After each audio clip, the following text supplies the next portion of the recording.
हमारे यहां राजनीति में ये बात इसलिए कहना चाहता हूं कि अगर सत्य पता ना हो, जाति को बदनाम मत कीजिए। ये आपको मां के पेट से नहीं मिली। उत्तर प्रदेश में यह घटना के कारण बता रहा हूं। कोई एक गुंडा था, इतना ही कहना चाहता हूं, अच्छा बुरा छोड़ दीजिए। हमें पता चला कि गुंडे की भी जाति होती है। इतना नाम से इत्तेफाक से उसका नाम सरनेम कोई दुबे था।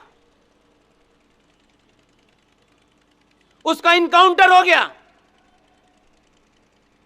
यह बात आपसे कोई नेता नहीं कहेगा क्योंकि उसकी मजबूरी होगी, मेरा कोई मजबूरी नहीं है, आपके सामने तथ्य रखने के लिए कह रहा हूं। उसका इनकाउंटर हो गया।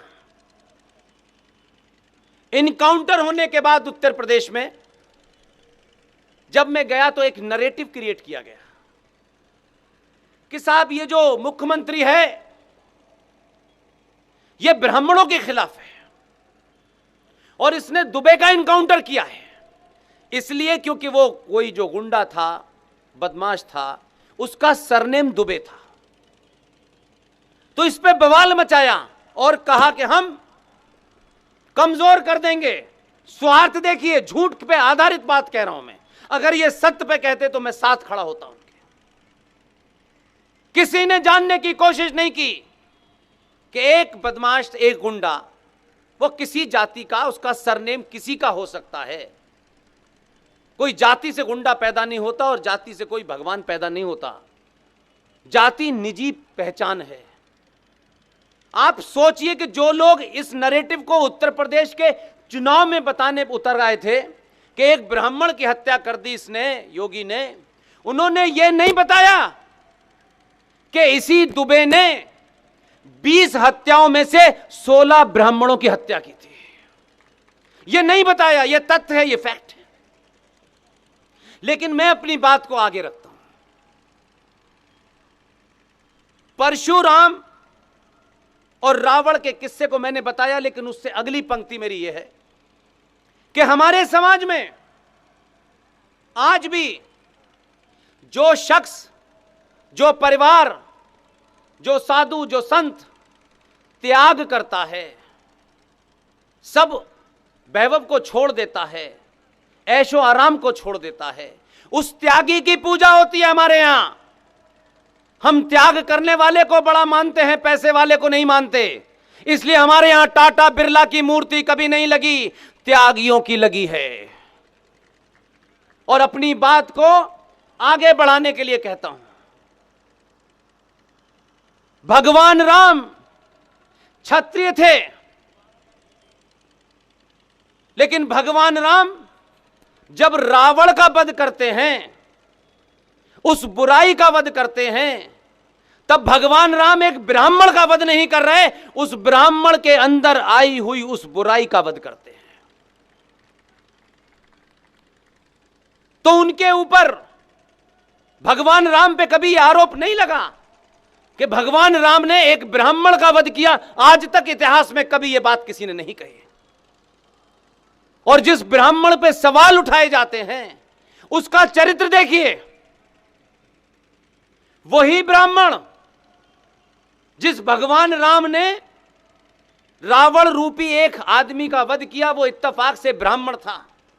वही ब्राह्मण मंदिर में बैठ करके भगवान राम की पूजा करता है। इसलिए हमारे यहां जाति से कभी देश नहीं चला था, कर्म से चला था। इसलिए एक वाक्य ये परशुराम का है जो शुद्ध 24 कोटि के ब्राह्मण थे। यह नहीं बताया कथाकारों ने, यह परशुराम का कहना था। जन्म जायते शूद्र, मनुष्य जन्म से शूद्र होता है, अपने कर्मों से ब्राह्मण, क्षत्रिय, वैश्य, शूद्र बनता है। इसलिए यह कोई नहीं बताता है कि पटना का सबसे बड़ा मंदिर ये बातें इसलिए बतानी पड़ रही हैं कि जिन्हों को बताना चाहिए था, जो त्याग का ठेका लेकर के मोहल्ले मोहल्ले घूम रहे हैं, उनका स्वार्थ है कि ये सच नहीं बताएंगे। पटना के सबसे बड़े मंदिर का महंत कौन है? किसी ने उसकी जाति पूछी आज तक? नहीं पूछी। ये हिम्मत नहीं है, नेताओं में नहीं, ये समझ में आता है, लेकिन इस समाज में तो बड़े सारे महान लोग घूम रहे हैं, महानता का सर्टिफिकेट लेके घूम रहे हैं। पटना के उस मंदिर का सबसे बड़े पुजारी की मां के पेट की जाति दलित है, लेकिन आज तक किसी ब्राह्मण ने यह सवाल उठाया हो कि हम इसके हाथ का प्रसाद दे लेंगे? किसी ने सवाल नहीं उठाया। यह आपके समाज में मिसालें हैं, कहीं दूर नहीं खोजनी है आपको, आज भी आपके बीच में हैं। इस देश में राष्ट्रपति एक दलित है, प्रधानमंत्री एक ओबीसी है, तब भी कुछ दलितों के झूठे मक्कार नेता कहते हैं कि हमारा सत्ता में भागीदारी नहीं है। सत्ता में भागीदारी जाति के नाम पर नहीं मिलती, कर्म के नाम पर मिलती है। जिनकी जाति ढूंढ रहे हो, उन्होंने 2002 में अपनी जाति बता करके जिहादियों को नहीं निपटाया था। उसमें कौन कौन आए थे, किस किस को मारा था, यह पता नहीं है। इसलिए यह देश एक ऐसे दौर से गुजर रहा है जो युद्ध आपको दिख नहीं रहा है। वो R Singh, GD, Sushil Pandit, Lalit Ambardar, Ankur Sharma, professor Kapil Kumar, Jai Sai दीपक, नीरज अत्री, इन सबको दिखाई दे रहा है। इन सब लोगों ने अपना कैरियर छोड़ दिया है। जिसके पास जो ताकत है, उस ताकत से उस बात को आप तक पहुंचाना चाहते हैं। वो कभी आपके पास किसी किस्म की कोई चीज मांगने नहीं आएंगे। ये पागल लोग नहीं हैं। अत्री साहब फिजिक्स के बेहतरीन टीचर थे, नौकरी छोड़ दी है और इस्लामिक जिहाद के बारे में क्या क्या लिखा है वो सब समझा रहे हैं।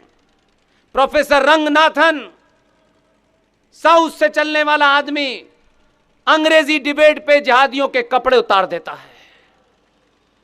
आप इन लोगों को अपना योद्धा नहीं मानते। यही असली योद्धा हैं जिसके कारण आज पूरे देश में एक जागृति पैदा हुई है। एक साइलेंट युद्ध चल रहा है जो दिख नहीं रहा है। हम घटना होने के बाद तय करते हैं, अच्छा ऐसा हो गया। अफसोस है कि जिस समाज ने दुनिया को ज्ञान दिया, वो समाज अपने लालच के कारण इतना कायर हो गया कि बाबर ने क्या किया, औरंगजेब ने क्या किया, उनकी नाजायज औलादें आज क्या कर रही हैं। और मैंने तो सुना है कि आपके पड़ोस के एक राज्य में एक पागल है हैदराबाद में, उसे दौरा पड़ता है बीच बीच में, उसके दौरे का इलाज हो रहा है। और दौरा इसलिए पड़ रहा है कि आपको उसका पता चल गया है। और ये जो पाखंडी कश्मीर में थे, इनके भी अब्बा का आपने पता कर लिया है। वो कहता है हमारा नाम फारूक अब्दुल्ला था। जब पत्री निकाली तो पता चला कि 1722 में ये मक्कार तो कौल का लड़का था। और जब आपने उस लालच से बाहर निकले और अपने होने पे गर्व किया और किसी शत्रु से अपनी बात को अनुमोदन करने न करने की चिंता से बाहर निकले, तो अभी अभी लेटेस्ट एक साहब हैं, अजीबोगरीब नाम है उनका, गुलाम नबी आजाद। अब किसके गुलाम हैं और किससे आजाद है ये पता नहीं चला। उनको भी अभी अभी पता चला है। 19 जब हो गया तो बहुत लोगों को यह लगा कि अपने पूर्वजों को ढूंढ लें इससे पहले कि ये हमें बदलवा दे गोत्र हमारा। उन्होंने भी कहा कि नहीं, मेरे पूर्वज भी ब्राह्मण थे। इसलिए सनातनियों को 100 साल कम से कम अपने होने पे गर्व करें, अपने पूर्वजों पे गर्व करें, अपनी खोई हुई आस्थाओं और परंपराओं की जगह को लड़के लें, भीख में न लें। ये टेलीविजन पे बैठने वाले 4 कौड़ी के लोग अपना आप को महान दिखाने के लिए 95 करोड़ सनातनी के बिहाफ पे कहते हैं, अरे मुसलमान भाइयों, हम तो 3 मंदिर मांग रहे हैं, आप ये दे देंगे तो भाईचारा। उसको किसने ये दी अथॉरिटी कि तू इन जिहादियों के सामने भीख मांग कि हमारे 3 मंदिर दे दो, भाईचारा होगा? कोई भाईचारा नहीं होगा जब तक 30,000 नहीं लिए जाएंगे। ये 30,000 लेने के लिए लड़ाई लड़ते रहेंगे, कोर्ट में भी लड़ेंगे, पोरबंदर में भी लड़ेंगे और दुनिया के हर कोने में लड़ेंगे। जो लोग भीख में मिली हुई चीज को मान लेते हैं, उनका पुरुषार्थ समाप्त हो जाता है। वो समाज सिर्फ भीख के अंदर 2 रुपए किलो चावल और 1 महीने के बिजली के बिल पे ऊपर सरकारों में बिक जाता है। इस समाज में इस जागृति को 10 पैसे में मत भेजिए। ये मान के चलिए, इस युद्ध में अपनी भूमिका तय करिए और अपना सिर्फ काम चुपके से करिए। काम करने के बाद जिनको जो करना है करने दीजिए। बहुत लोग ज्ञान बांट रहे हैं आजकल, बहुत बांटेंगे। इससे लगता है कि यह भारत इन्हीं दलालों के कारण गुलाम रहा।